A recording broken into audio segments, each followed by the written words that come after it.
Mon bailleur me l'a mise tellement profondément dans la chambre jusqu'à je tremble encore.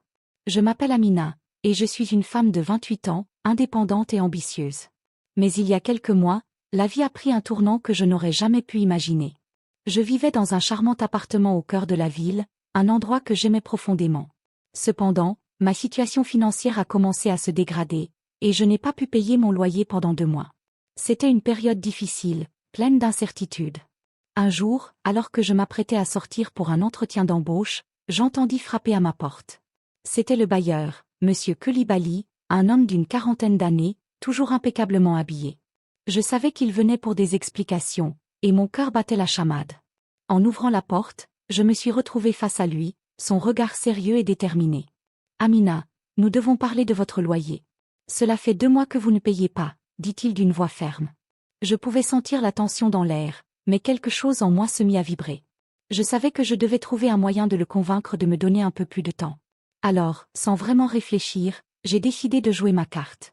Je l'ai invité à entrer, lui offrant un café, tout en m'assurant de lui sourire chaleureusement. « Je suis désolé pour le retard, Monsieur Coulibaly. La vie a été un peu difficile ces derniers temps, » dis-je en le regardant dans les yeux, essayant de capter son attention. Il sembla hésiter, alors je me suis approchée un peu plus, feignant une vulnérabilité charmante. Mon cœur battait plus vite alors que je sentais l'atmosphère changer. Je savais que je prenais des risques, mais une partie de moi était enivrée par l'idée de ce qui pourrait se passer. J'ai commencé à lui parler de mes difficultés, de mes rêves et de mes espoirs. Chaque mot que je prononçais me rapprochait un peu plus de lui. Alors que notre conversation avançait, je pouvais sentir une tension palpable entre nous. Il était là, juste en face de moi, et je ne pouvais pas ignorer l'attirance qui grandissait. Soudain, je me suis approchée encore plus, et dans un élan de confiance, j'ai posé ma main sur son bras. « Je suis sûre que vous pouvez comprendre ma situation, » murmurai-je, ma voix douce et séduisante. Monsieur Coulibaly semblait troublé, mais il ne recula pas. Au contraire, il s'approcha un peu plus, ses yeux fixés sur mes lèvres. C'était comme si le temps s'était arrêté. Je pris une profonde inspiration, me penchant vers lui. Nos lèvres se rencontrèrent dans un échange hésitant au début, puis de plus en plus passionné. Je ne pouvais pas croire ce que je faisais. Dans un moment de passion incontrôlable, je me suis retrouvée à descendre son pantalon, surprise par l'ampleur de son désir. Mon cœur battait la chamade, et une vague de désir m'envahit. Nous étions là, perdus dans un monde de sensations. L'adrénaline me parcourait alors que je réalisais que je ne pouvais pas résister. Ce que je faisais était perçu comme un acte de folie, mais c'était aussi une libération, une évasion de mes soucis financiers. Sans réfléchir davantage, nous avons cédé à notre désir. C'était une nuit pleine de passion, de chaleur et d'une intensité que je n'avais jamais connue auparavant. Nous avons fait l'amour, oubliant le monde extérieur, les factures et les inquiétudes. Depuis ce jour, notre relation a pris un tournant inattendu. Chaque jour, après le travail, Monsieur Coulibaly revenait chez moi. Ce qui avait commencé comme une simple rencontre pour discuter de loyer s'était transformé en une liaison secrète et enivrante. Nous avons couché ensemble tous les jours, explorant nos corps et nos désirs avec une ferveur grandissante. Je me laissais emporter, découvrant des facettes de ma sensualité que je n'avais jamais explorées auparavant. Les semaines passèrent, et je réalisais que mes sentiments pour lui évoluaient. L'attraction physique était indéniable, mais il y avait quelque chose de plus profond qui commençait à se développer en moi. Je tombais amoureuse de lui, et cette idée me terrifiait et m'excitait à la fois. Avant que je continue mon récit, n'oublie pas de t'abonner, cela me ferait plaisir. Continuons. Alors que je m'engageais dans cette liaison avec Monsieur Coulibaly, je découvrais non seulement le plaisir physique, mais aussi des émotions que je n'avais jamais ressenties auparavant. Chaque rencontre avec lui était comme une danse entre la passion et la peur, et je me perdais dans cette dualité. Les jours suivants, après nos nuits torrides, je me réveillais souvent seule. Il partait toujours avant l'aube, me laissant avec un mélange de satisfaction et d'angoisse. Je savais que notre relation était basée sur une attirance physique, mais je commençais à espérer qu'il y avait quelque chose de plus. Je me levais et préparais mon café, en pensant à lui. L'odeur du café fraîchement préparé remplissait l'appartement, mais c'était son odeur, celle de sa peau et de son parfum, qui me hantait encore. Je me sentais comme une amante secrète, vivant dans l'ombre, et cela me rendait à la fois excitée et nerveuse. Un soir, alors que nous étions allongés dans mon lit, épuisés après une passion dévorante, j'ai décidé d'ouvrir mon cœur. « Monsieur Coulibaly, » dis-je timidement, « que faisons-nous vraiment ?» Il tourna la tête vers moi, ses yeux sombres scrutant mon visage. « Je ne sais pas, Amina. Je suis ici pour le plaisir, mais il y a quelque chose chez toi qui me touche profondément. Ces mots résonnaient en moi, et je sentais que notre connexion allait bien au-delà du simple désir physique. Chaque jour qui passait, je me rendais compte que je m'attachais de plus en plus à lui.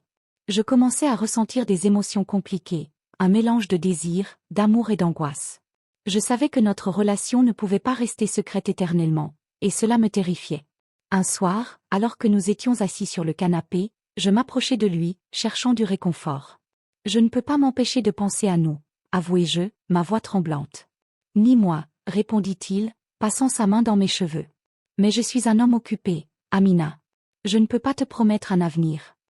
Ces mots me firent mal, et je réalisai que je devais prendre une décision. J'étais tombée amoureuse de lui, mais je ne savais pas s'il lui ressentait la même chose. Malgré mes doutes, nous avons continué à nous voir. Chaque rencontre était marquée par une passion brûlante, mais aussi par une tension palpable. Je voulais qu'il soit à moi, mais je savais que cela ne dépendait pas seulement de moi.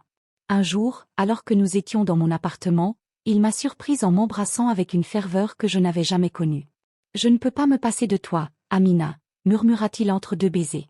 Mon cœur s'emballa, et je me laissai emporter par ces mots. Mais cette passion était teintée de peur. Je craignais que, comme tout ce qui était trop beau, cela ne dure pas. Chaque fois qu'il quittait mon appartement, une partie de moi espérait qu'il revienne, tandis qu'une autre craignait qu'il ne soit qu'un chapitre éphémère de ma vie. Les jours devenaient des semaines, et notre relation se transformait lentement. Je ne voulais pas être seulement sa maîtresse, je voulais être sa compagne, celle avec qui il partagerait sa vie.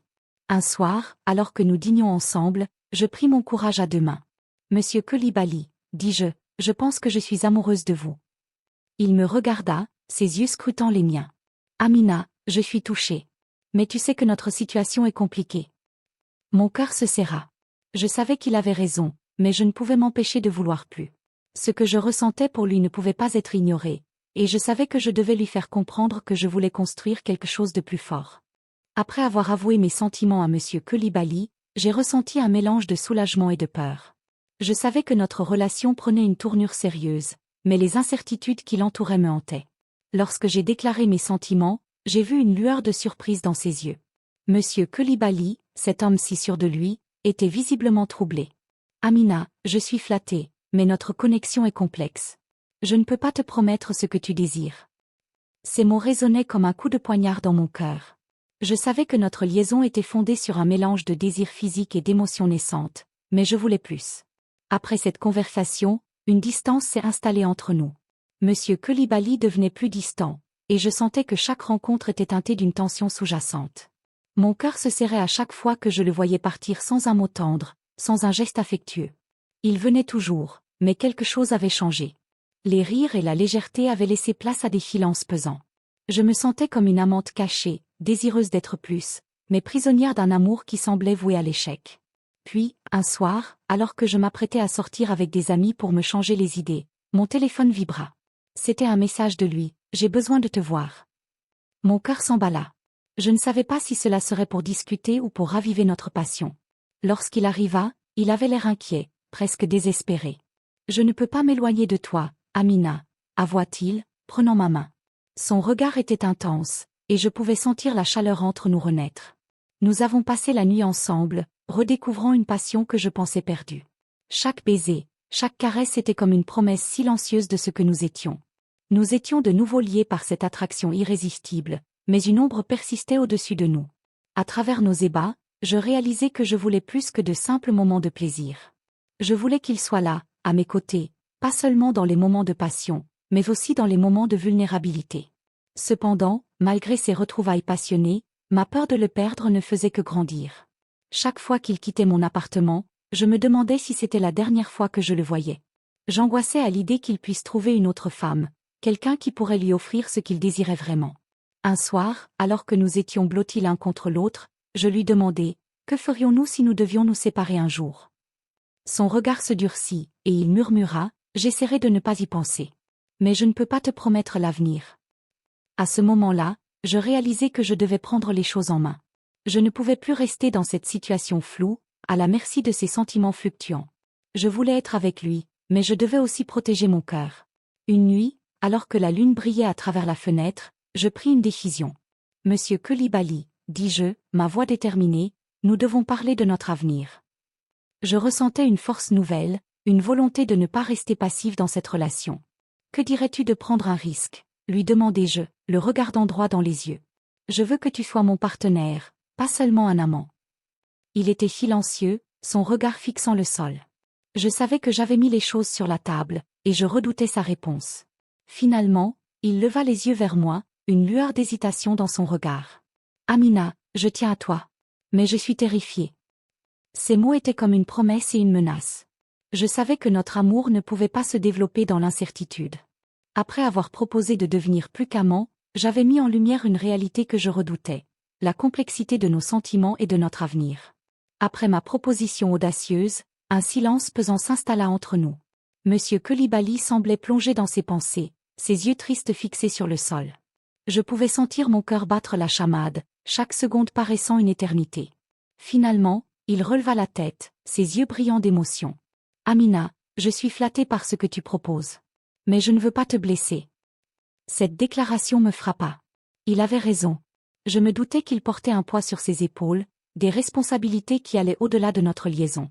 Au fil des jours, nous avons continué à nous voir, mais l'atmosphère était teintée d'une tension nouvelle. Chaque rendez-vous était à la fois un moment de bonheur et une source d'angoisse. La question de notre avenir restait en suspens, et je commençais à ressentir le poids de mes émotions. Je savais qu'il devait jongler entre ses obligations professionnelles et sa vie personnelle. Il était un homme respecté et occupé, et j'avais peur que ma demande le pousse à faire des choix difficiles. Un jour, alors que nous étions allongés ensemble, je lui dis « Je ne veux pas être une simple aventure.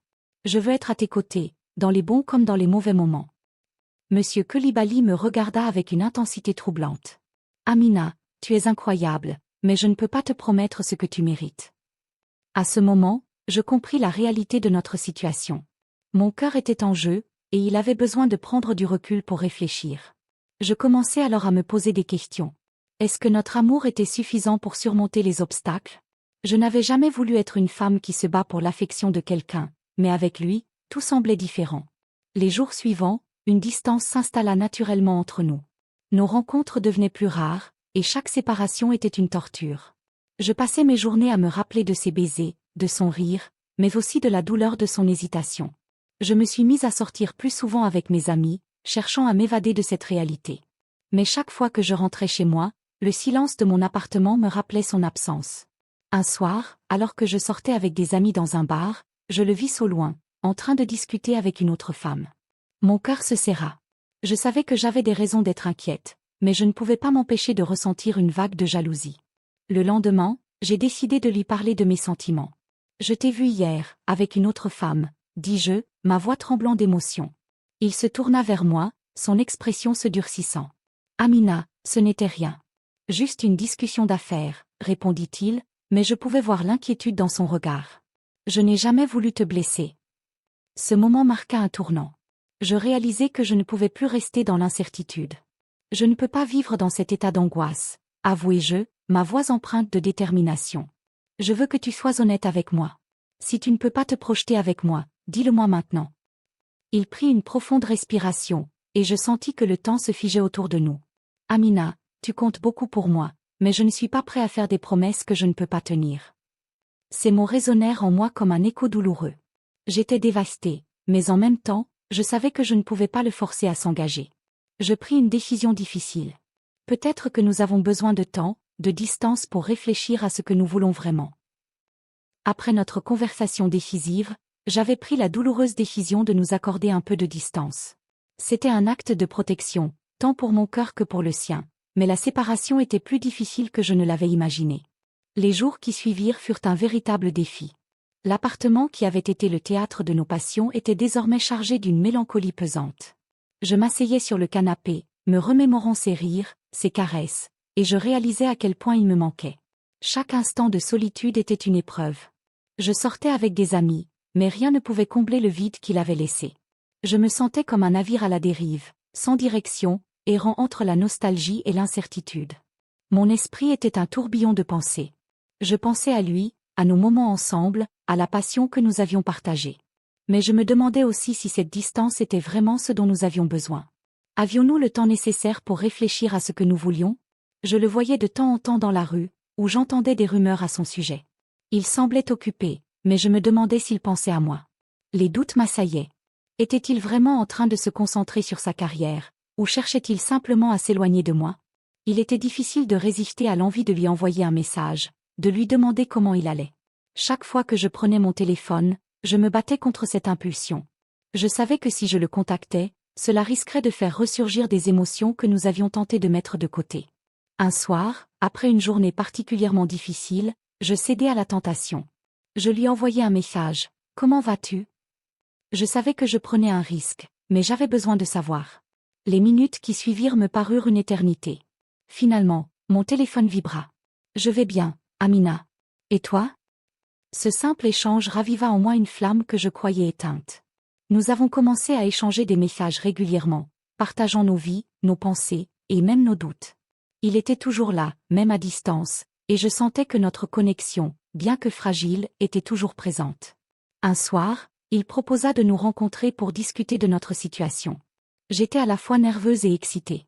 Cela faisait longtemps que je n'avais pas vu son visage, et l'idée de le retrouver me remplissait d'anticipation.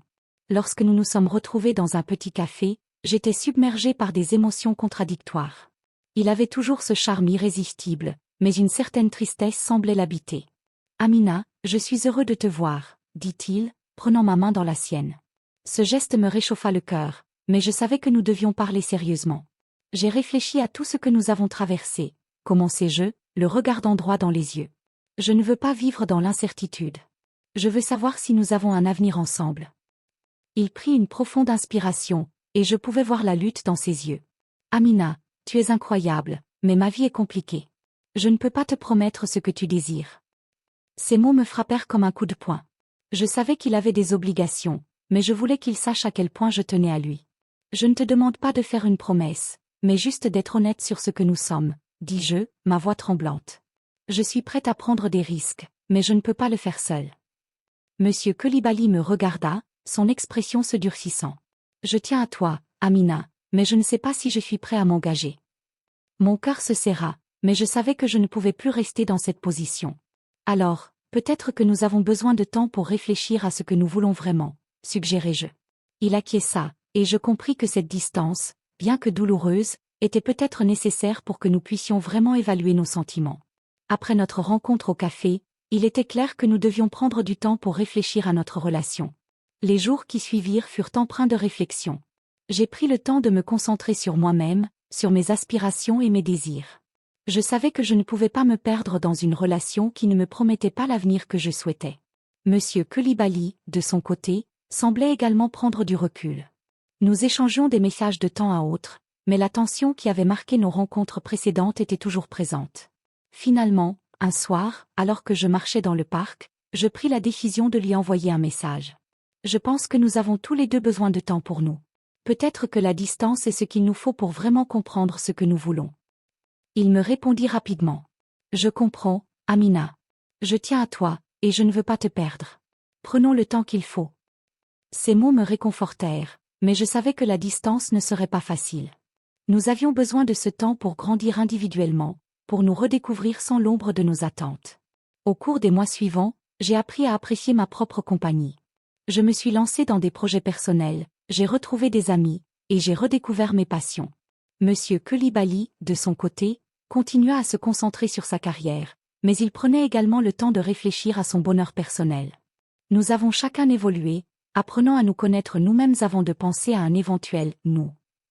Un jour, je sus que le moment était venu de lui écrire à nouveau. « Monsieur Coulibaly », commençai-je dans mon message, « je pense que nous avons tous les deux beaucoup appris durant cette période.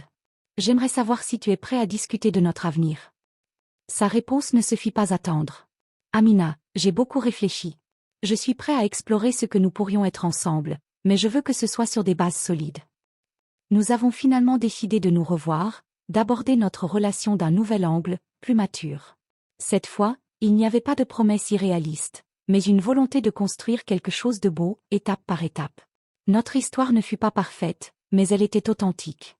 L'amour peut prendre de nombreuses formes, et je savais que quoi qu'il arrive, cette expérience nous avait tous les deux transformés. Et ainsi se termine mon récit. La passion, les doutes, la distance, et finalement, la possibilité d'un amour platonique et sincère. Parfois, prendre du temps peut mener à une belle renaissance. N'oublie pas de t'abonner, de laisser un pouce et de commenter ma vidéo. J'aime beaucoup les commentaires.